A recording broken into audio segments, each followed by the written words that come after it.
So டிஸ்னிக்கு வந்து பார்த்திங்கன்னா hotspot வந்திருக்கு. தெரியுதா உங்களுக்கு? இங்கே வந்து அவன் கடிச்சு இந்த மாதிரி ஆயிருக்கு. ஆக்சுவலி இது ஒரு இடத்துல தான் இருந்தது. நான் நினச்சேன் இது சரியாயிடும் அப்படின்னு சொல்லிட்டு. பட் பார்த்தா திரும்பவும் இங்கேயும் கடிச்சு வச்சுருக்கான். அண்ட் அவனோட லெக்லேயும் இங்கே கடிச்சு வச்சுருக்கான். இதெல்லாம் வந்து நேற்று நைட்டு பார்க்கும்போது இதெல்லாம் இது 2 இடத்துலையுமே இல்லை. பட் இப்போ பார்த்தா 2 இடத்துலையும் கடிச்சு வச்சுருக்கான். அண்ட் அவனோட டெய்லையும் டிசுகேட காட்டுமா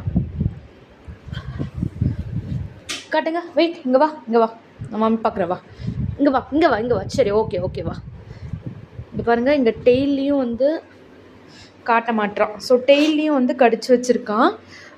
ஒரு 3-4 டேஸாகவே டிஸ்னிக்கு வந்து இச்சிங் இருந்துச்சு. ஸோ நான் செக் பண்ணி பார்த்தேன், ஏதாவது டிக் ஏதாவது வந்திருக்கா. ஏன்னா டிஸ்னி வேறு எந்த பெட் கூடயும் விளையாடல. இப்போ ரீசெண்டாக தான் வந்து இச்சிங் வந்து ஸ்டார்ட் ஆச்சு. ஸோ வாக்கிங் ஏதாவது போகும்போது ஏதாவது டிக் வந்திருக்கா அப்படின்னு சொல்லி நான் பார்த்தேன், வரல. ஸோ பட் ஆனால் இப்போ வந்து பார்த்திங்கன்னா கொஞ்சம் அக்ரெசிவாக வந்து கடிச்சிட்டு இருக்கான். இங்கே பாருங்கள், டெய்லில் கூட கடிச்சு வச்சுருக்கான். ஸோ இன்றைக்கி வந்து டாக்டர்கிட்ட வந்து கூட்டிகிட்டு போக போகிறோம். மோஸ்ட்லி வந்து நான் வந்து இவனுக்கு வந்து இந்த ஃபர் ட்ரிம் பண்ணலாம் அப்படின்னு சொல்லிட்டு இருக்கேன்.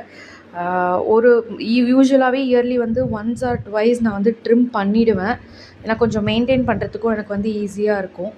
ஸோ டாக்டர்கிட்ட போயிட்டு பேசிட்டு தான் வந்து என்னன்னு சொல்லி முடிவு பண்ணணும்.